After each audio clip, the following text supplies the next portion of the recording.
Score exact Ligue 1, voici toutes mes prédictions pour les matchs de ce week-end. Les gars, on commence avec Monaco-Angers. Vendredi soir, Monaco évidemment qui doit se rattraper, qui doit gagner à domicile. Après 2 matchs sans victoire maintenant en championnat, ils ont laissé le fauteuil et 3 points d'avance au Paris Saint-Germain. Malgré tout, Monaco c'est très solide, très costaud. On va pas oublier qu'Angers a gagné 4-2 contre Saint-Etienne la semaine dernière, qu'ils enchaînent les résultats plutôt positifs. C'est pas le dernier de la classe, Angers. Ils sont capables de faire des trucs. Je les vois marquer à Monaco. Je pense que l'ASM finira par s'imposer à l'arraché de buts à 1, mais pour moi, l'ASM encaissera un but dans ce match. On continue avec Lille contre Lyon, très beau choc de Ligue 1. L'équipe de haut niveau ici, c'est Lille. Certes, Lyon sous Pierre Sage, j'aime beaucoup. Il y a énormément d'améliorations et Pierre Sage est en train de devenir vraiment un très bon coach, mais Lille, c'est une vraie équipe Coupe d'Europe, c'est une vraie équipe qui a l'ADN des grands matchs. Ils savent faire, comme ils l'ont montré contre le Real, contre l'Atlético, contre Lens. Ils sont dans un très bon run en plus, et là, à domicile, ils ont tout pour continuer après une bonne semaine de repos là pour enchaîner face à l'OL qui a pioché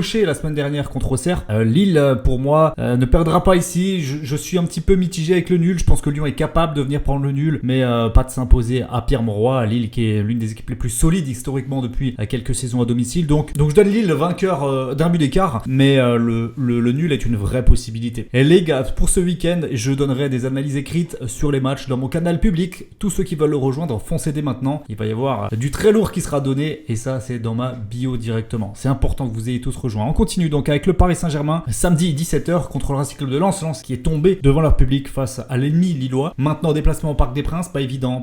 Le Paris Saint-Germain qu'on voit dans un double rythme. Autant en Ligue des Champions c'est très compliqué, autant en championnat c'est irréprochable depuis le début de la saison. Il n'y a pas vraiment de défaut. C'est une équipe qui a un très bon collectif, qui a répondu présent dans les gros matchs, qui a su s'imposer lorsqu'il le fallait. Selon toute vraisemblance, ils vont battre à nouveau Lens. Attention quand même, point de vigilance sur le turnover. Paris avant la Ligue des Champions la semaine prochaine, ce sera ça même leur objectif majeur, prioritaire. Peut-être qu'il y aura un turnover côté Paris. Brest contre Nice, on est sur un équilibre ici, parce que Brest réagit très bien à sa campagne de Ligue des Champions. Franchement, bluffé vraiment par les Brestois. Ils sont en train de nous faire une saison à nouveau magnifique. Ils baissent pas le pied malgré la qualif en Ligue des Champions, malgré les matchs tous les 3 jours. Franchement, c'est costaud. Ils vont encore gagner à Reims le week-end dernier. Énorme les Brestois. Je pense qu'il faut vraiment mettre en avant l'exploit qui est réalisé par Eric Roy et par son équipe, par son groupe. L'ingéniosité du recrutement qui a été effectué aussi cet été. Non, Brest, c'est fort.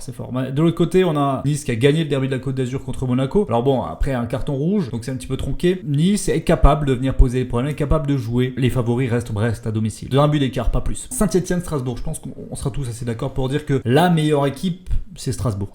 Saint-Etienne a encore pris 4 buts à Angers le week-end dernier. Alors, dans le chaudron à domicile, on peut avoir un très beau visage de Saint-Etienne, un visage plus conquérant avec pourquoi pas un résultat à la clé. Mais cette équipe de Strasbourg, elle est très dangereuse, très dangereuse. Victoire 3-1 le week-end dernier contre Nantes, victoire convaincante, franchement pleine de maturité, même si, alors Strasbourg c'est toujours le problème cette saison, il y a des phases de jeu où ils se mettent énormément en danger, donc on va dire que le résultat de leur match, ça se joue à pas grand chose. Plusieurs fois, même lorsqu'ils menaient au score 1-0 la semaine dernière, ils prennent énormément de risques dans la relance, ils perdent des ballons extrêmement bas dans leur camp qui donnent lieu directement à des énormes occasions. Alors on sait qu'ils vont venir, ils vont jouer à Saint-Etienne, ils vont pas rester derrière, ils vont presser, ils vont sans doute marquer plusieurs buts, mais derrière il y a toujours cette incertitude. Ils vont perdre des ballons, ils vont concéder des occasions et on sait pas si Saint-Etienne aura ou pas la finalisation des occasions devant le but pour pourquoi pas chercher un gros résultat. Donc je pense qu'ici les deux équipes vont marquer et je mets un match nul de 2. Dimanche, Toulouse-Reims. Toulouse est la moins bonne équipe sur le terrain, mais peut-être plus en confiance après la victoire à Montpellier qui, je pense, a fait énormément de bien. L'autre côté, Reims vit vraiment un coup de moins bien, un coup de mou, 2 défaites consécutives.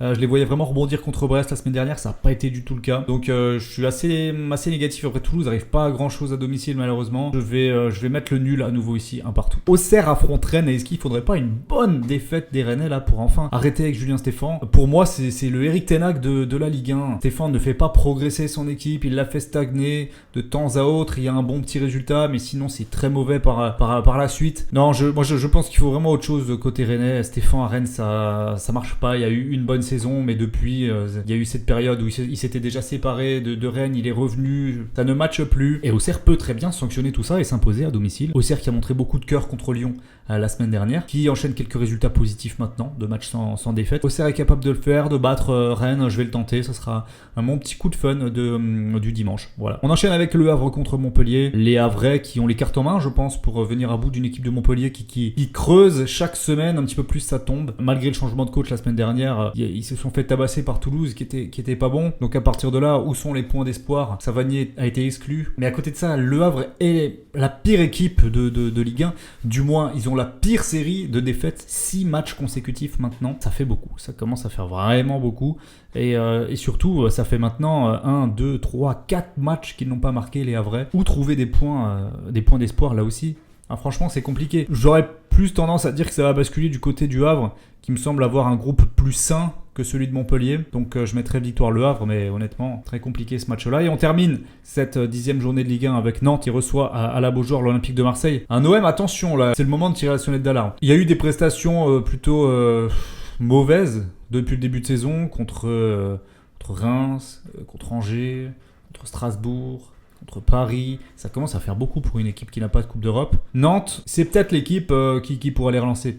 Nantes qui avait des bonnes volontés offensives la semaine dernière à Strasbourg, ça n'a pas payé, il y a eu des choix de compos un peu étranges aussi. C'est une équipe qui réalise quand même globalement au début de saison satisfaisant. Je pense que c'est le mot, satisfaisant. Et ils vont embêter Marseille, ils vont embêter l'OM, ils vont les presser, ils vont les gêner. Et avec un petit peu plus de réalisme que la semaine dernière, c'est avec plusieurs buts qui pourrait finir ce match contre un OM en perte de repère, j'ai envie de dire ça. Donc je vais tenter ici le match nul, un partout, qui résume bien je pense l'état des lieux des deux équipes en ce moment. Voilà donc tous mes avis sur cette 10e journée de Ligue 1. J'espère vraiment que la vidéo vous aura plu. Si c'est le cas, vous mettez un gros like. Si vous êtes encore là, dites-moi dans les commentaires quelles sont vos prédictions pour ce week-end. Et surtout, c'est important d'être dans mon canal public pour ne rater rien de tout ce que je vais mettre ce week-end.